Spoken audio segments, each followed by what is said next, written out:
And then, all right, great. Good morning, everybody. Good morning, or good morning, good afternoon, depending on where you're at. Wherever you're at in the world, right? That's right. Must have sheep walking in front of our doorways. Some don't. That's right. Yeah, Yes, yeah. Sam, tell us about the sheep outside your door. Well, I'm in the middle of basically nowhere in Iceland. So, and the big, I guess the big livestock that they have in Iceland is sheep, and so they wander everywhere. They're on the roads. I mean, it's very dangerous. You have to be careful not to. You have to drive carefully on the roads because they just wander everywhere. And there's the law here in Iceland is that if you hit somebody's sheep on the road and you kill them, if that happens, you need to find the owner and pay, or it's it's the law, and so you need to. So everybody's very careful when they're driving around here. Well, yeah, poor little sheepies. So I would just want to tell you don't need a speed limit. Yeah. It's pretty. You're supposed to go. I think 55, which is somewhere 90 kilometers an hour, something like that. Right. So, well, I want to tell the audience. Everybody watch behind Sam during the conversation today, because I want you to spot the sheep in the background. Yeah, that's right. They're Exactly. they're wandering outside as we see. A prize, whoever gets the number right. Oh, that would be a great idea, Donnell. Hey, where are you located, Donnell? I'm actually currently in Nevada, not far from Tahoe. Yes, oh, wow. Yeah. I love Tahoe. I mean, we have mountains. Hiking. Yes, yeah. Mountains and hiking and skiing, everything. And there. A very cold lake. Yeah. All year, very cold lake. So you can't do paddle boarding on that very well, huh? No, you can. Your toes are cold, but you can. You absolutely can. A lot of people do. I tried paddle boarding this last weekend, and I think I'm a huge fan. Yeah, it's very cold. I better not fall in your lake, or else I'll be very cold, right? Yeah, and then if you graduate to yoga, it's for sure off the paddleboard. Yes, and actually, I've learned that people do yoga off paddleboards. They do. It's a whole thing. It's weird. Yeah. I know a girl personally that does it. She's doing like headstands and all sorts of tricks, and she takes photos. And I'm like, I can't even do a headstand against a wall, let alone on a paddleboard in the middle of a lake. Yeah. With the risk of like a shark biting your leg, I'm like, no, I'm good. I'll stick to yoga at home. Yeah, I have to tell you, I'm a huge fan of it. And about a group of 5 girlfriends and I went out to Chatfield Reservoir, where I'm going to get my house next year, in that area in Denver, or close to Denver. And oh my gosh, there was like 100 people out there paddleboarding. And yes, I saw yoga experts out there doing headstands on their paddleboards. Wow. Yeah. So easy. Like, oh yeah, I just woke up doing this. Like it's yeah. My one requirement for that would be the lake has to be really, really warm. Yeah. Because it's a guaranteed I'm going in. Well, Chatfield Reservoir was really warm. We hit 100 degrees like last weekend here in Denver. So wow. Yeah. So it was a perfect day to be on the lake. No doubt. So it is. Or you could be in Iceland where it's snowing. Yeah, it's cold up here right now. Is it snowing there, Sam? It started snowing this last Sunday, and it's been on and off ever since then. Usually it doesn't. Well, since I've been here, this time of year it usually doesn't snow. It's usually clearing up, but so it's kind of a surprise. But yeah, it's sprinkling a little bit. Oh wow! And Jules, tell us where you're at. Oh, I'm in LA, where it's just hot and sunny every single day. Actually, it's been really hot. Like I'm starting to get migraines from the heat. So wow. Oh no. Like that's hot.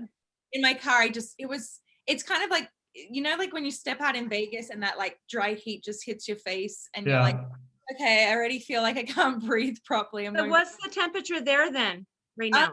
Let me see. Because I still go by Celsius. I'm so not like, so I know that.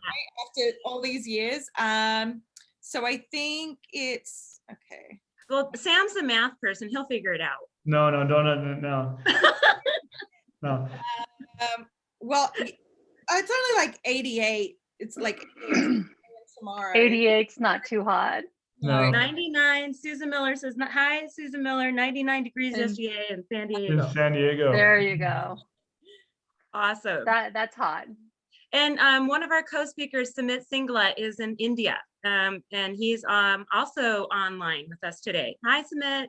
Hi, Sumit. Sumit's been sick lately, so he's going to be back with us in a few weeks, but he's on the mend now. So glad you're feeling better, Sumit. We miss you. We miss you. Yes, that's right. Yeah, feel better. Hope you're feeling better. Yeah.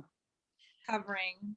All right, well, we will get started in about 2 more minutes. We're just having a chat here as we're waiting to get started and allowing people to join.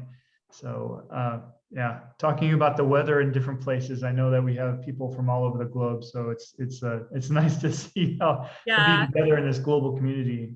Well, here's my deal. Okay, so now I want to rent an RV because I don't own an RV. And we did find the RV, but we now can't find the camping spots at the parks. Oh. Why is it so crowded? Because everybody in the world is doing that. Yeah, because if you rent an RV, you have to keep it for like 3 days, but there's no like spots for 3 days anywhere, like Chatfield Reservoir or Cherry Creek Reservoir. Yeah. I do have some property near Breckenridge. I guess we'll have to haul it up there. Yeah, everybody's out trying to get in those RVs, so which sounds like a lot of fun. Yeah. Until you put your first full tank of gas in. Yeah, exactly. Then you're like, wow, the Marriott's really good. Yeah, do you prefer the tent with the bears or the RV with very expensive gasoline and expensive rental if you are not lucky and don't own one, I probably would go with the tent, knowing what I know about RVs. Oh, that's interesting. I don't own one, but I know a lot of people who do, and I'm fortunate enough to kind of bunk in their RV when they go somewhere if they have like the extra bed. But when you start to look at like what they have to do to take care of that thing and fill that gas tank and like the things that break down on the road and what it takes to get one fixed on the road, you're like, I'm cured. All right, Donnell, maybe I need to talk to you before I buy one. Thank you very much. Don't buy one. Don't buy one. Don't buy one. Rent is good. Rent is good. Pump the toilet regularly, and I'm like, no, yeah, I'm so it's silly when people own an RV and they never use the toilet. Yeah, I guess when you gotta go, but I was like, oh, the fact, like I actually saw them, they made a video of them pumping it, and I was like, nah, someone else is gonna do that for me. Yeah, exactly. Welcome to the People Strategies Forum. We're talking about RV toilets. All right. Well, we are at the top of the hour, so we should probably get things kicked off here. Jules, you want to take the lead? Of course. Yes. Good morning, everyone. Thanks for hopping on and joining us here at the People Strategies Forum. As you can see, we've just been getting warmed up, getting acquainted with our guest speaker today, and I'll introduce her in a moment. But for anyone that is new, I am seeing a couple of new faces, and I'm actually really happy to see the same names showing up each and every week. I love that commitment. And it's been really great too, just seeing everyone interacting in the chat, leaving your comments, questions. And I really encourage you to leave your comments and share your experiences today, because that's really going to help our speaker in what we're talking about today, because we're talking about succession planning. So a little bit about the People Strategy Forum for all my new people. This is a mastermind of leaders. It's dedicated to creating workplaces where people thrive, employers reward, and customers love. So that's what we try to do here each and every week. We have a different guest speaker all the time. And my name is Jules. I actually help to host the forum. I kind of look for all the questions in the chat box and get them answered for you. And to introduce the rest of our panel here, we have Shah, who is I had like a kind of went blank. I'm getting too excited about it. I was waving at you. That's why I distracted you. There's much to say about Shah. She's an HR expert. She's a people strategist. She thrives in talent management. She is a business owner, and she runs Rocky Mountain Health Advocates. And we have Sam here as well, who is the creator of the People Strategy Forum. He's also the founder and CEO of Comp Team. And the company Comp Team just thrives in helping other businesses thrive in the areas of talent management, compensation, talent initiatives, and so much more. And Sumit, we have him here on the sidelines here. He's not on camera, but he is online with us today. We're so happy he's getting better. So hopefully he'll be able to return in a whenever he's feeling better. No rush, Sumit. Happy to have you here watching and interacting with us. And to introduce our guest speaker, we have Donnell Green. So welcome, Donnell. A little bit about her. She's a talent strategist, an executive coach, and she coaches senior leaders across the talent management spectrum. So on topics like succession planning, which again, we'll be talking about succession planning today, but also leadership development, culture change, inclusion initiatives, so much more. Her experience spans across 15 countries. She's consulted with companies in various industries, so she has a wealth of knowledge, and we're excited to have her here. Welcome, Donnell. Thank you so much, Jules and Sam and Shar, for having me. It's really a pleasure and a delight to be here. And I love this topic. So thank you so much for choosing succession planning. It's probably my favorite thing to talk about. I love it. And we are cut from the same cloth. So you and I could probably spend hours and hours talking about this topic. I definitely got that early on. I was like, oh, a woman after my own heart. And you own your own company on top of it, like that does healthcare advocacy. I was like, how does she find the time to think about that plus all this stuff? So I think my a lot hat's about off to talent you. management for sure. Yeah, well, they probably go hand in hand. They're all about people, right? Right. Yeah. That's right. So Donnell, I know that, I've had the pleasure with working with you in my career, and we were colleagues at Barclays, and so it was great to have you there. But I never really went into the story about how you got into talent management and why succession planning is a passion of yours. Can you tell us a little bit about that? Yeah, so talent management for me is fundamentally about potential and performance, right? When you put those two things together, you're really looking at what does it mean to be a person in the work environment. And one of the things that I think I've come to have a passion for is really about seeing people be able to maximize their potential inside the work environment. And too often what we see is people end up unengaged, uninspired, really not using the best part of themselves. And when you link that to why, the question, well, why aren't people showing up enthusiastic? I mean, bright shining faces here today. It always ties back to the leadership and the quality of the leadership to bring out the very best in people, to inspire them to achieve things that they've only dreamed about or, imagined they might be able to do one day. And so for me, talent management is all about inspiring that potential and bringing out the strongest performance we can in our people. Part of that is to the benefit of the firm. Let's not kid ourselves, it's down to the bottom line. And the second is because we all want to go into a work environment and feel great about what we do every day. I think that is the most important thing, is we need to feel great when we go to work. Right. Absolutely. I love what you're talking about. And it's a big challenge right now. As a lot of companies are facing staffing shortages. So not only is it a challenge to hire great talent from, like my company, we promote from within. So all of our senior leader positions, but it's difficult to do that when we're struggling through the staffing challenges right now. Would you not agree? Totally. Yeah. I mean, that's an issue every company is facing right now. And, I have lots of views on that, but that'll take us on a tangent. No, but we should dive into that a little bit, because that is a big issue, and why succession planning is so important. Talent is tough to find right now. And so let's talk about that a little bit more. The benefits of succession planning is having that ready-made pipeline, right, of people and talent that are coming into the firm. Yeah, and I think what you're seeing, I think that there's been a very historical approach to succession planning, and this is kind of getting into the topic today, which has been, I have an org chart, I have my roles, I need to find somebody who will replace that person. A lot of times it's emergency cover because they're not quite qualified, right? Because we forget to do the development part to get them really ready. And then the board looks at that succession plan, that role becomes open, and they go like, I don't think that person's ready, let me go out in the market. And they've got 9 months of vacancy, which can really impact the performance of a firm. So I think more than ever, it is so important to have your recruiting team be part of your succession planning strategy. They really need to be looking at what's available in the market, understand what is the requirements for that role in the future. And really, I'd say is doing a long dance with those people in the market. If that role becomes open and someone internally happens to leave, take another job, be used in another part of the firm, it's so valuable to have who are the people in the market who you could like pull in right away. So Donnell, let me ask you this question. When you talk about the recruiting team being part of your succession management strategy, are you talking like the perhaps the HR business partner or the chief HR officer, depending on the size of the company, really engaging the recruitment team to understanding what succession management strategy is?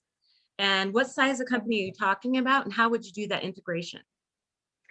So size of company, I think if you have a recruiter and you have an HR professional and you have a CEO, that's probably the minimum, right? Like you can be any size of company. You know, if you're a company that doesn't have an HR professional, doesn't have a recruiter, you know, maybe you have to do it with a CEO and a consultant. But let's imagine you've got at least those three. So let's talk about like, if you are doing succession planning really right, you have a pretty comprehensive process. So you start with your talent reviews, looking at performance and potential of your current talent. The best firms do this across the board. It doesn't matter what size you are. The second thing is you start to identify the readiness of some of those high potentials. Like, are they 5 years out, 3 years out, 12 months out? It could depend on the role. You're looking at the experiences those people have. What experiences would it require to have them be really ready? And experience really is the learning curve most people need to become really prepared for a job. So good companies, no matter what size, start to deliberately put as part of a performance objective, here are some things we want you to go work on. Here's some things we want you to accomplish, because then you start to really be able to see what can that person do.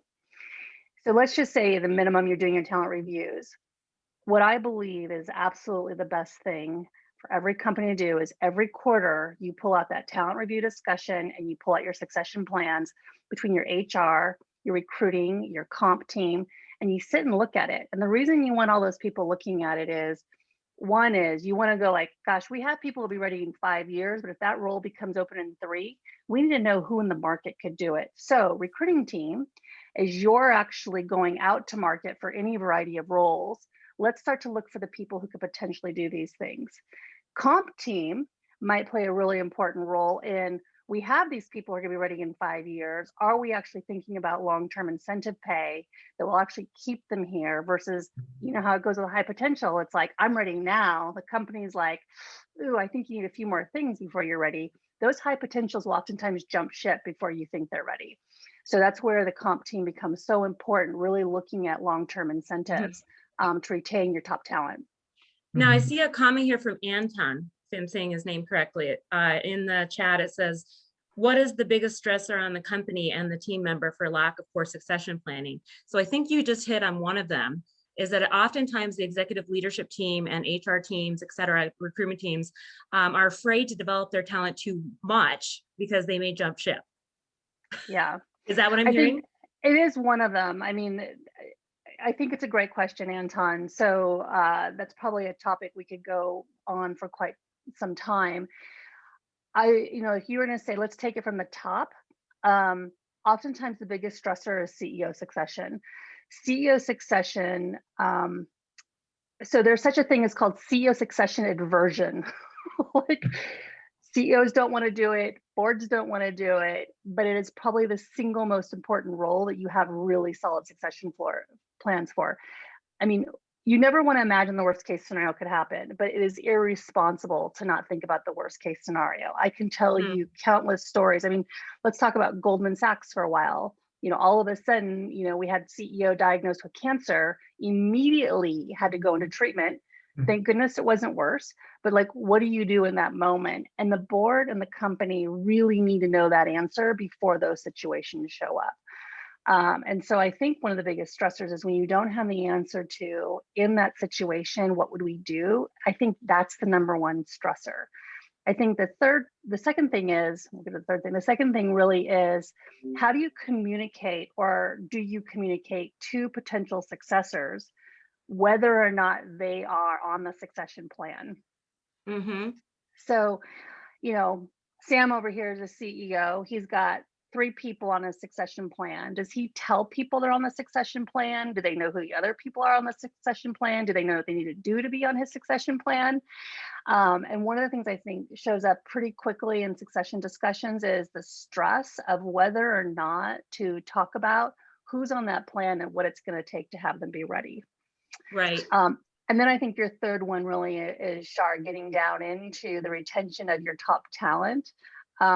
Because top talent oftentimes, they know, right? Most people know when they're like, yeah, better than the others. Yes, I'm gonna be honest. Like, they top talent oftentimes has a lot of swagger, right? And if they're like, I'm in the top 3, but there's no guarantee I'm gonna get it, they're like, I'm gonna go be a CEO somewhere else, or exactly. a top, a VP, or pick the role. And with the shortage of talent, that's real. I have seen, so like we were mentioning before the chat, particularly in healthcare, you said a statistic in the executive realms is turnover of a senior executive team or CEO is about 4 to 5 years. Can you speak to what that is? Yeah, so the last research I saw, and I believe that this number is actually shrinking, is part of the reason CEO succession is so critical is the average life of a CEO these days is 4 years or less. It used to be 5 years, but it's decreased. There's a lot of reasons for that. I think probably the lack of really strong leadership is probably the biggest one. Like when I sit down and I work with CEOs, one of the things I observe is they oftentimes aren't hearing what they need to work on. No one tells them the truth.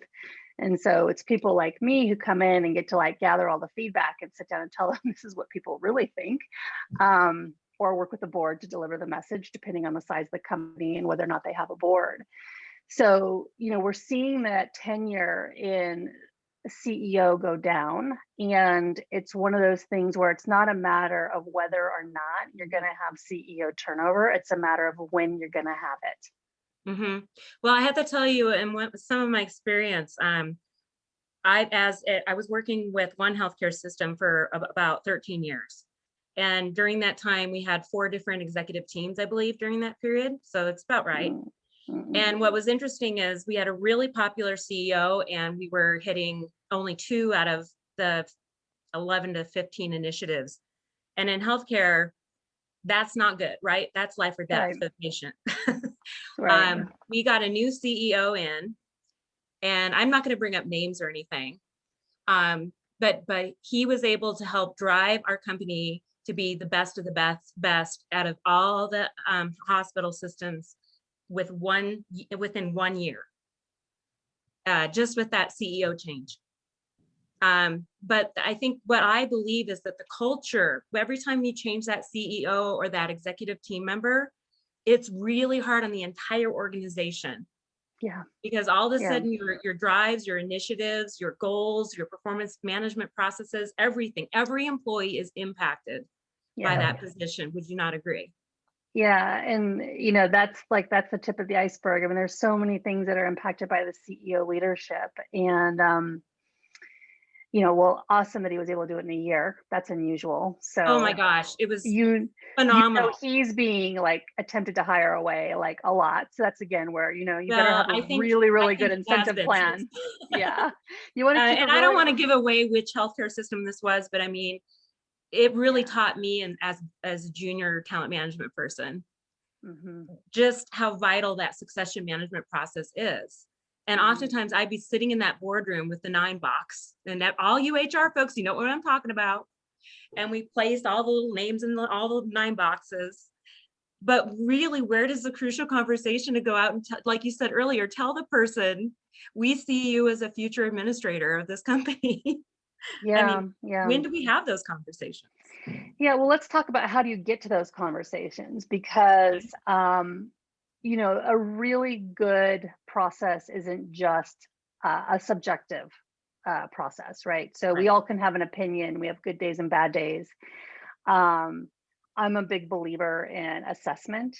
A lot of firms, when they are engaging to go external in the market, will hire a firm that actually will do the search, but include some sort of assessment with that, and that can be, cognitive, role playing. There's, a number of things they measure.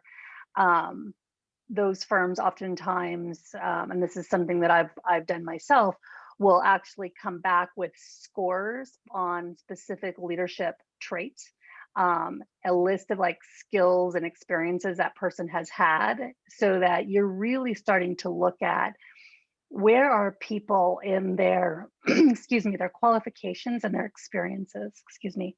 Mm-hmm. Absolutely.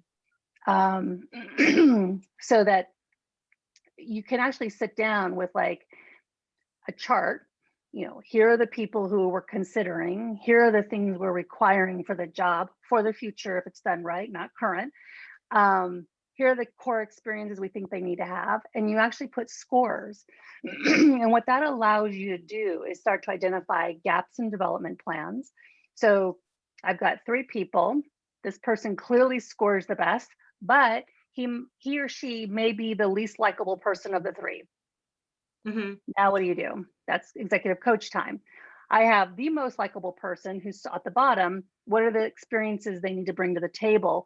The development plans will be very different, but you start to sit down with them and say, you are being considered. Here are the missing pieces, or you need to figure out how do you create more, you know, likability is probably a simplistic word, but it's a little bit like, you know, do people want to come in your office and talk to you about what's not going right? Mm-hmm. Where somebody else might be, you are so likable, and you need to become a little bit more rigorous in your performance management because you have all these poor performers underneath of you, right? So you start to give them very tangible action plans. And what that does is it kind of takes the communication and puts it on them, right? It's like, I'm communicating where you are in the future, and I'm telling you what's missing for that to take place. And so it becomes up to that person to really take that development plan seriously, which becomes another measure of, is that person really my successor? Right. Well, you know, you're making me think of a very tangible example of this. So I ran the succession management processes for many of my companies I've been working with. Okay. So I was the person standing there, you know, talking about the names and doing all that process. I'd also see why it was so vital to have your talent management, HR, or people that really knew the people side of the business in the room.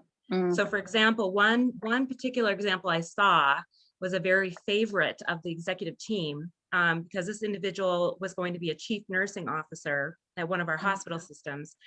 And she was very well loved and liked by the executive team. But hold on, let's look at our outcomes. Let's look at our quality initiatives. Let's look at our patient satisfaction scores. Let's look at our employee engagement analyses. And it was people like me that would say, let's look at the objective data. Why is it that we seem to favor this person so much? What is the reasoning behind that? Because this person manages up well? Because so you talked about likability. This particular person, which I won't say names, was not really a likable person at the front line. But we were going to promote her as the chief nursing officer of one of our hospitals. So you're absolutely right. Yeah, it's really important to get clear on the criteria for the role, right? So again, kind of think about getting succession planning right. You know, if you're in a like mid-size, or even a, like say a little bit bigger than a small size company, let's say you have more than 1,000 people. If you have any kind of board of directors or board of advisors, it could be, you know, I'm talking about privately held or publicly traded companies. The role of the board should be pretty critical in this process. And the board, in the perfect world, and I know this doesn't always happen, really needs to hold the requirement for succession planning and actually making sure the criteria for the roles we're talking about that are the most critical. So there's CEO, plus there's a handful of others, that they're really thinking about where this is going to be in the future. So, you know, when I think about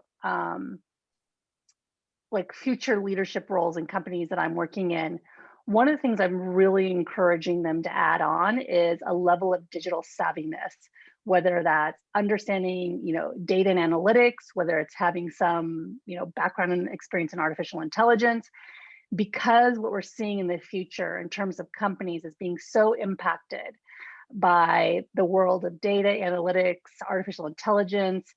It's really changing what's possible for companies. It might even help solve some of the work shortage issues. I mean, we're seeing robotics come into restaurants. Wow. I worry about companies that don't put some level of understanding of that world in their most senior level jobs. You are absolutely 100% correct. I mean, look at how fast we've come. Like you said, the restaurant industry. I mean, we now pay with a credit card. And luckily we have great wait staff that take care of us, but ultimately it's all going to robotics, you know? That's right. And sadly, some of our senior level teams might not be aware of or understanding the new technologies. I mean, it's changing so fast. Yeah. Every month is technology is changing, well, more often than that. So yeah, I'm curious if there are other questions in our audience. Are there any topics that are top of mind related to succession and how to get there? You know, where are people stuck? Yeah, Donnell, we actually do have a question. So how do you address introducing or implementing a succession planning strategy for institutions whose cultures are foreign to the concept or don't have very strong accountability structures? Yeah, I'm wondering if I can share a little bit more about the context. When I say don't have very strong accountability structures, is that like there's no board of directors, there's no owner, like where help me understand what that means. See if Jerome can elaborate on that a little. well, I would say I'm a small company, so a lot of my leaders, senior leaders, they don't understand the word succession management. Now I'm only like less than 30 employees. So I think Jaron actually brought up this question. And actually I'm teaching all of my leaders about talent management strategy. So when I speak HR language, like the word succession planning, a lot of my leaders go, "What are you talking about? That doesn't make any sense to me." So I'm kind of wondering if that's what Jaron is alluding to. It just seems a very foreign concept. Yeah. Sometimes, you know, Jaron, one of the things, you know, without being a little closer to your situation, I would ask the question of where's revenue going to come from if X or X roles disappears? You know, those people aren't, you know, something happens to them tomorrow. A lot of times you have to look for the questions that produce the concern that we need to have a solution for that. You know, sometimes when I've worked with some small companies, I really do get the CEO succession aversion. Like they're the founder, they're the owner, nothing's going to happen to them. Nobody's good enough for their job. And so sometimes I just step away from that. But I ask them some questions about their revenue generating roles or their risk management. So, you know, in these days, there's so much going on in the world around risk and risk management. So I might look for, if something were to happen to the people in those jobs, do we have a plan? Should we have a plan? Let's talk through the steps to get there and how I can help. And again, size has a little bit to do with this. So if it's a small company, you know, the answer might be, we really need to go out and map the external market for those jobs. And that can be bringing in some people who have that kind of expertise. A lot of companies do that. If you have a large enough internal group, it really is saying, you know what, why don't we implement a talent review process and start to look at performance and potential? And I'm saying these as very loose terms, but also let's talk through like, what are the requirements for those key jobs, let's say 2, 3, 4, 5 years down the road, and you can sit there and help that individual. I'm making up in, you know, trying to put myself in your shoes that there might be a little bit of aversion that you're dealing with. So the more you can present it as you're trying to solve an issue that they can maybe see happening, I know this is hard, I think the more likely you are to actually introduce the topic. The other thing, and this is the good news that I can share with you, is my experiences where they sometimes don't know at the beginning, it clicks pretty fast and they end up loving it. You know, it's amazing to me always that if an HR professional wants to have a very significant impact in a company, this is probably the fastest way, because ultimately senior leaders love talking about other people. And I hate putting that out there, but that is the reality. And they love like, here's what this person is doing well, here's what they're doing, here's what's frustrating, we really need to help. And once they start to get the rhythm of those conversations, an HR professional oftentimes can facilitate, it almost becomes like a cultural driver. Like it drives leadership development, it drives coaching, it drives how we think about performance. So this is a really powerful conversation to introduce. You know, if that's what you're struggling with, you can always put some time on my calendar and I'll help you think through like how to introduce it. You know, Jaron is copying all the panelists. So Jaron, it'd be great if you could copy also all the attendees too. But to add to his question, he's really, I think what I'm understanding is, what do you do with a company that really is lacking in areas of engagement surveys or performance management programs or appraisals or goal settings? And so I think Jaron is bringing up, like, what if you don't have all those structures in place? You know, what is your recommendation to really add to that talent management structure to get that in place? Yeah, so I have been in situations where I've gone into companies that have absolutely nothing and they didn't know they needed it. I have some empathy. It's not always easy. You can get there. I can promise you. It's, you know, while it can be initially quite challenging, it actually goes quite quickly once you just get a handful of senior leaders who really get it. I oftentimes keep what I call like a back of the napkin list, like who are the leaders who really, really understand this, who can be part of my group of advocates, and who are the leaders who we're trying to influence and who influences those leaders, because sometimes it's not me, but it might be, you know, best friend over here who they've worked for forever, who can go and I can say, hey, best friend, can you do me a favor? When you go meet with so-and-so, can you just mention how much this is going to help the firm? And it's critical and it's part of his leadership responsibilities. There are, for our leaders who really get it, and oftentimes you need your leadership to really drive some of this stuff. The other thing that I do is I keep a one-page strategy. And I always bring it to every meeting with me. And I say, okay, here's where we are now. And usually what I have in the here's where we are now is no performance management, no talent reviews, no succession planning, no leadership development. You know, we've got pockets of stuff happening all over because the leaders who get it always do. They're like, I'll go find my special person to go do that for me. And then where do we want to be in 12 to 18 months? And where do we want to be in 3 years? And where do we want to be in 5 years? When they can see, here's where they are now and here's where they can be in the future, like beautiful talent practice systems, regular talent discussions, clear succession planning, minimizing risk to themselves and to the market. They're like, oh, and one page is the secret. Never put it on more than one page, but you need a one-page talent strategy that says, here's where we are and here's where we're going. And you bring it to every single meeting. People will start to clue in. Well, I think that would be great advice. In my last position, I actually made an 8-page talent management strategy in size 8 font. Oh. And I think that was my biggest mistake, because I started losing my executive team. They were like, you're confusing us. You have an 8-page talent management strategy in size 8 font. Why can't we just have a 1-page? So that was my biggest lesson. Now with my new company, now I've learned some things about talent management. And I've learned that I need to be more concrete, more objective, and just have bullet items. Bump, but up. And also, I love your recommendation, because I'm doing the same thing with my little company, is we now have a core of our people strategists. Well, actually, we're making all of our management people strategists, but we have our core strategy team, even my little company. And it's the people team. So every time we have a staff meeting, we have finance, operations, we have customer, and we have people. So we keep it into those 4 main categories. And I let all the operations people and all the executives go first, so that they get what they need to say. And then when it comes to the people, we go last. And it's me and my team that does that conversation with every single employee meeting. And Shar, do you have a board of advisors that's external to your company? Not yet. I guess you could say I am that, myself and my business partner. Yeah. And some of the work I've done is actually working with companies around even their board succession or their board of advisors succession. So, you know, it can be really helpful to know, like, who are your boards, who are your advisors? And one of my core criteria when I'm working with companies around this is you really want board members who get it about talent and culture. Yes. And the reason is it actually helps you.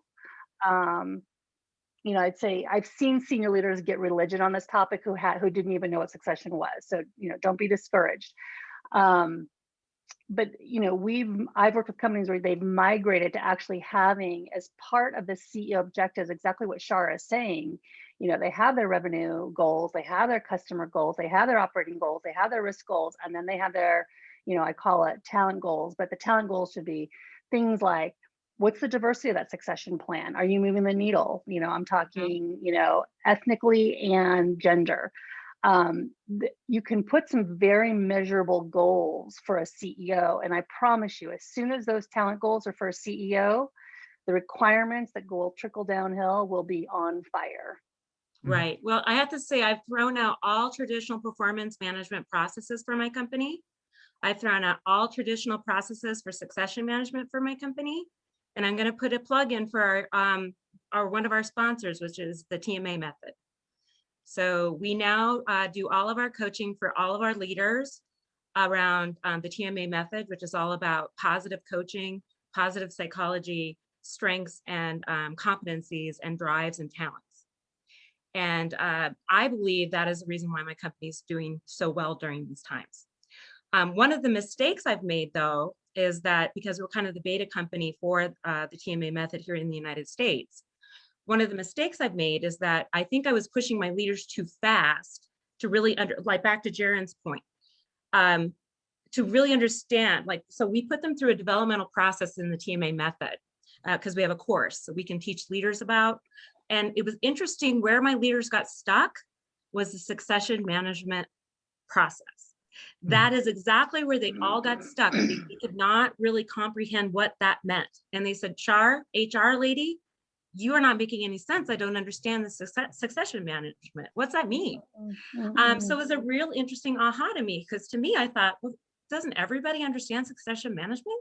Well, I think, Donnell, you also talked about some aversion of why executives don't think about that. I think there's some self-preservation concepts there. There's fear and maybe some monarchy type drivers, as they want to be the emperor or whatever. But what are the reasons why executives aren't thinking about succession planning? At the most senior levels, what we see is a little bit like there's nobody like me. Yeah. So, the hardest succession planning work is around iconic CEOs or iconic leaders. Right. Think Microsoft, Gates, think GE, Welch, there's a handful, Jobs, Apple, right? These are really, truly iconic CEOs. And so the thing that, oftentimes people like me run into is a little bit, there's never going to be anybody good enough for this job. And so, it's a little bit like, how do you help them understand how to lower their standards or actually embrace the fact that there are different kinds of leadership styles? And the best scenario is where you actually make it part of their responsibility, assuming you can do this, to have the person succeeding them be successful. And there's such thing as really good CEO transitions that can be put in place that CEO plays a major role in. But you really do see this person doesn't have this experience, they don't have this reputation. My favorite is I'm the face of the company. I'm the person who's always, going on Squawk Box or whatever.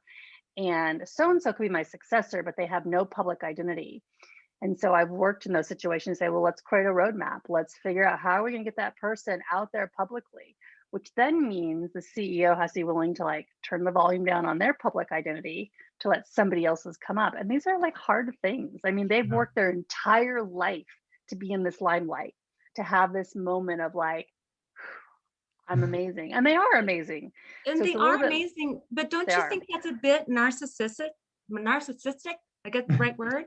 I mean, don't you think the reality is most CEOs have to have a level of narcissism to be successful.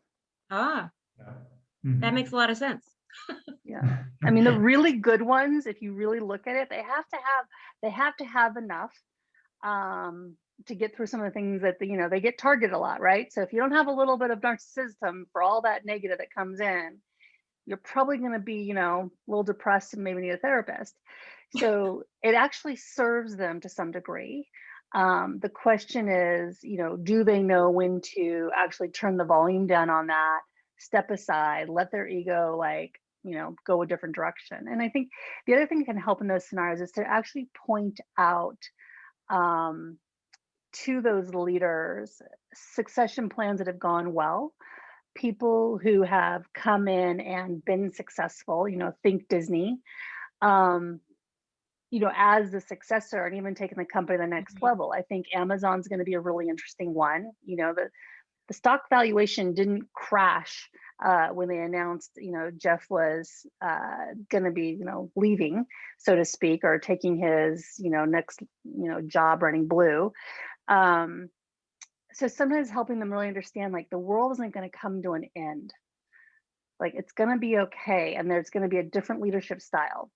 So it is possible, but you are dealing with people with, big egos. Yeah, well, for sure.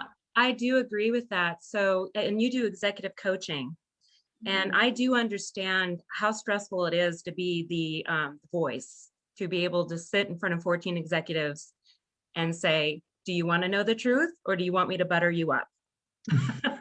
And it is very, very challenging to have the bravery, because your HR executives or HR leaders are also worried about their own jobs.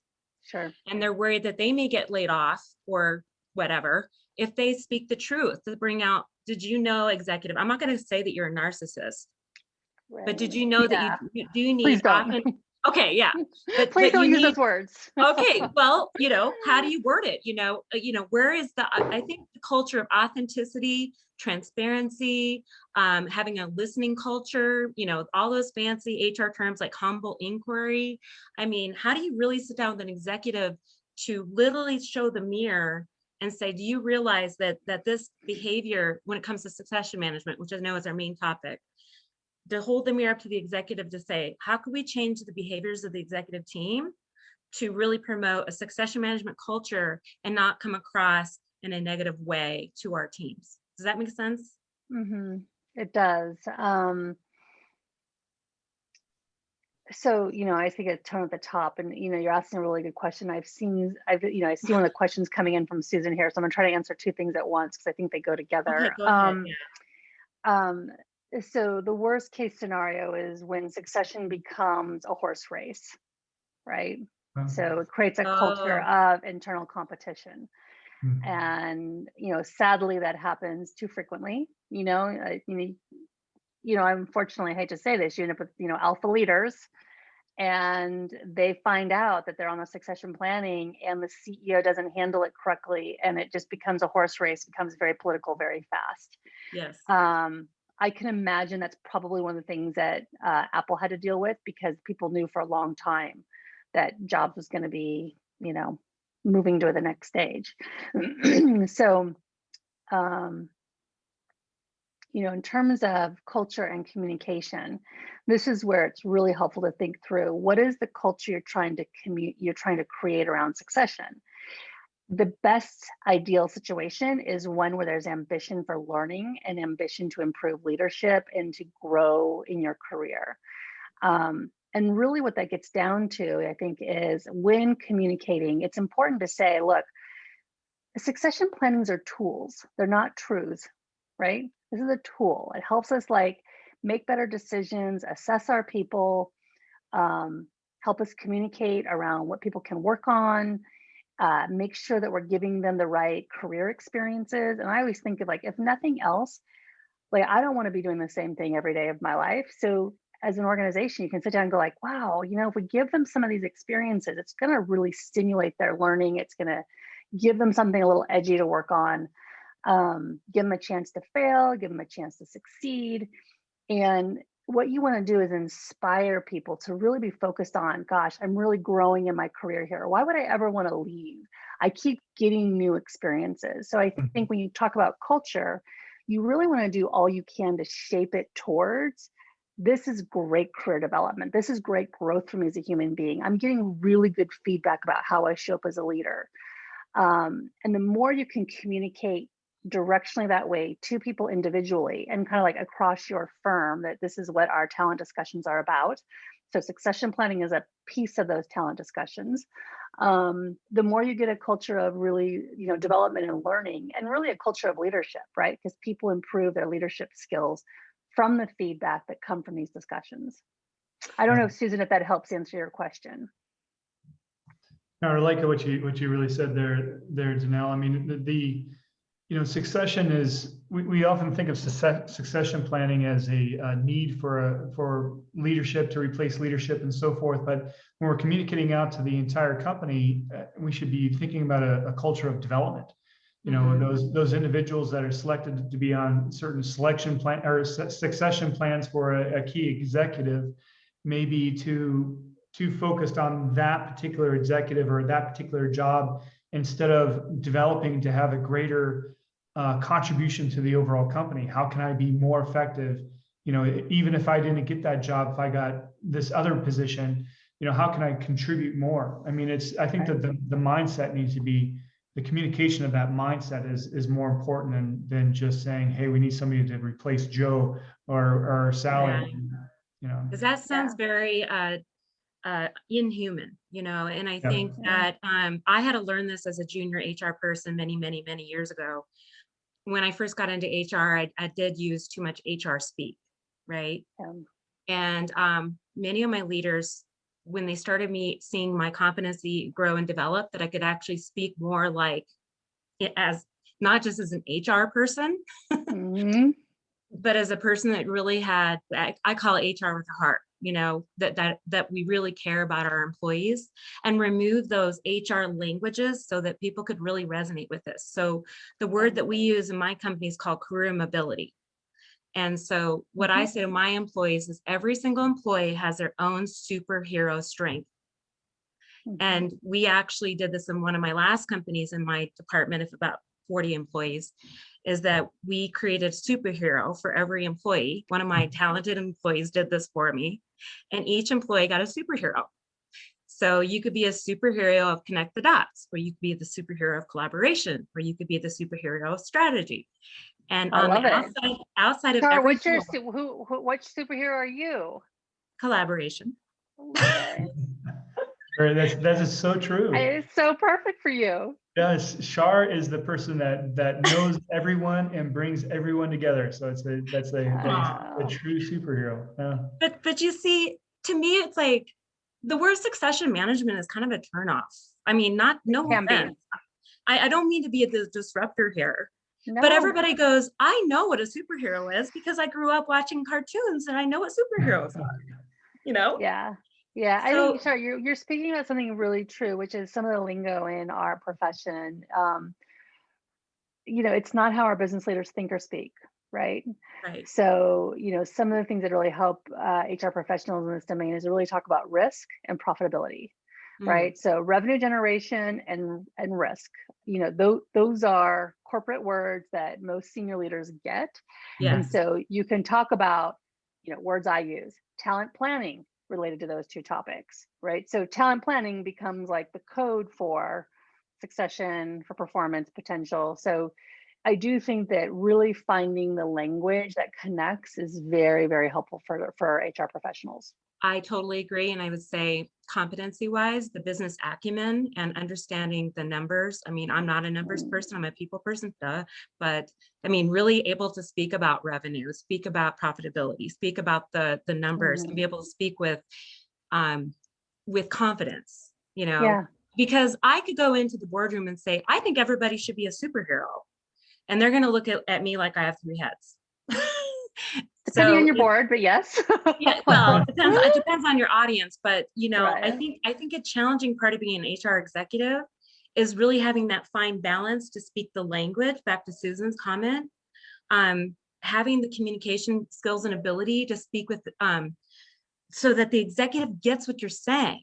Because I've literally been told, Shar, you're confusing us about talent management strategy. You're all over the place. I took that feedback to heart and I realized I need to simplify. I need to speak the right language and understand the business acumen side of business. Yeah. Yeah. I think some of the, the best learning I've had in my career as well, Shar, is it's all about one page, development plans on one page, succession plans on one page. Like the more that you simplify it linguistically and visually, you're going to get your audience, because at the end of the day, they love to talk about this stuff. They just don't want to go through your deck with you. They don't want to read all your 8-point font. They actually just want to engage and talk about it. That's right. Mm-hmm. Good point. Very good point. Well, I definitely wish I met you a long time ago. I think I figured it out now later in my career, but but you lose your audience, particularly your CEOs, your CFOs, your COOs. And so, I think that's what a lot of HR leaders are struggling with today. Mm-hmm. And I love the fact, do you coach executive HR people too?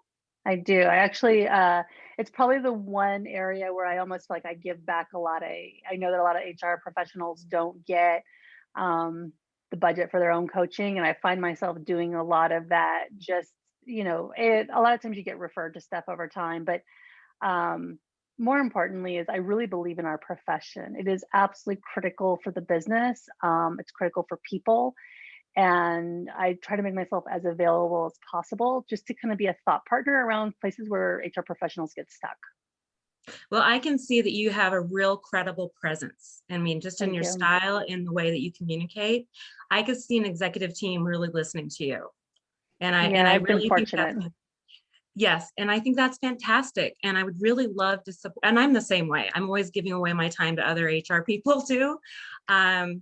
But I think it's really important. I think our profession is really growing up in the importance of talent management strategy. And we're beyond just HR people. We are the talent management strategists, which really the talent is what drives the business in the long run. I mean, I know the finances are important, but it is all behind the talent.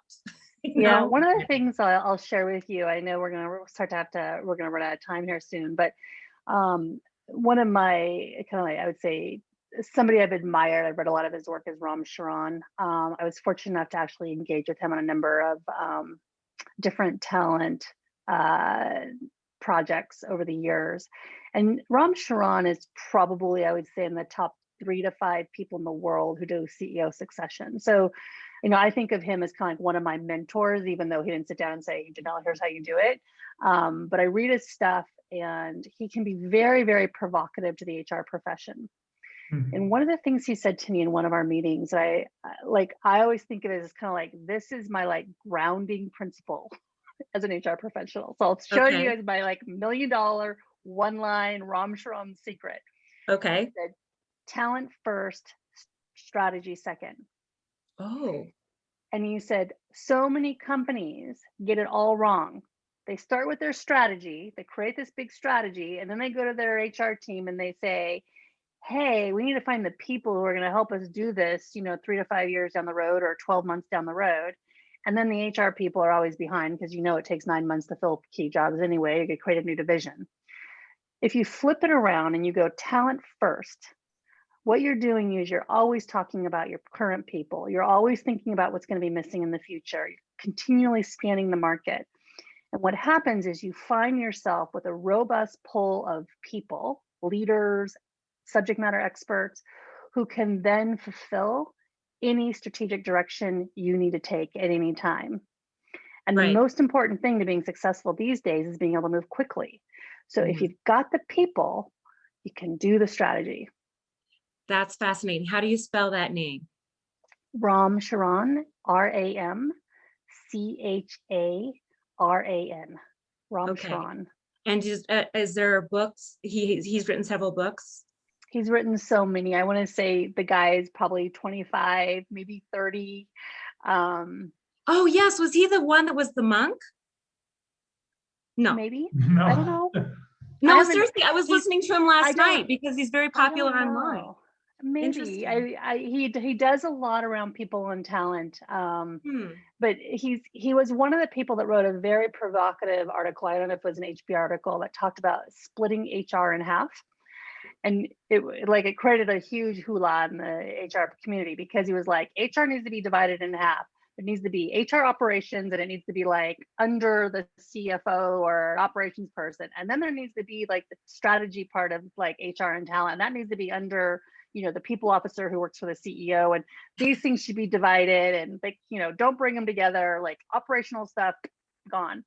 And a lot of CEOs read this and was like, yes, I love that. Yeah. It was I'm very, very definitely going to provocative. listen to his books. Thank you very much. You know, one of the mistakes that I'll get your opinion about this. I know we're kind of winding up on time. I often see a mistake a company make is that they have some super talented people and they really like the certain types of talent. So they drive the strategy to the to the individual. Yep. Instead of having the strategy be the vision. Does that make sense? And so sometimes we try to create positions for our favorite people. Yes. Yes. And I think that that's not a good path. What do you think? Yes, it's such a good question. So just because I'm going to be very quick on exercise I've done with senior leaders for exactly that reason. So imagine drawing a line on a piece of paper. On one hand, you're going to put like loyalty and culture, and the other side, you're going to write performance. And the question for the senior leaders is, when we think about our company in the future, let's say 12 months from now, where on this line do we want to be? Do we want to be leaning towards the performance focused side, or do we want to lean more towards culture and loyalty side? And the reason this is so important is there isn't a right or wrong answer. This is a question of like, who do we want to be in the world? So, you know, a lot of times it produces a lot of dialogue because the second you're like, well, we're all going to be about performance. The question is, who over here do we need to think about getting rid of? Right? We need to make some people changes. But it's not about getting rid of those people that starts the conversation. It's about who do we want to be? Now, if you're like, I want to be a culture where it's like founders and everyone who's here from the very beginning gets to stay forever. Okay, we're going to be that. We know we might have to sacrifice performance. We most likely will sacrifice some performance to keep kind of like our amazing, beautiful culture. And it's just, you want to be really conscious in the decision making. Absolutely. Unfortunately, I've had to terminate some people more recently just because of that. And because certain individuals did not align with our values and our culture. And it's a really, really tough thing. And Rohan even put here in the comment, I broke up with my team because we could not agree on a roadmap to launch. I hate it when my team put points to feed their strategy and not put values for the users. Good point, Rohan. Well, I know that we're coming towards the top of the hour, so I do want to mention our have a time to go to our sponsor here, which is a great segue because Donnell, you were talking about talent before strategy, and one thing that we need to know about talent is we need to understand our people, right? And that's what the TMA tool does. The TMA method highlights on getting to know your people and their drives and their talents and so forth, so that you understand what their passions are, and so they can do their best work. And so the TMA method is available if anybody any of our listeners want to take an assessment and see what that's all about. And Donnell, I think I need to tell you a little bit more about this tool too. I think you'll love it. But if our listeners want to sign up for an assessment, I can launch a poll right now. If you happen to be on Zoom, you can sign up directly. But if you're not on Zoom, you can just send a message on the platform, whether you're on LinkedIn or Facebook or whatever, and then we'll capture it there. Or you can email me directly, sam@compteam.net. That's sam@compteam.net.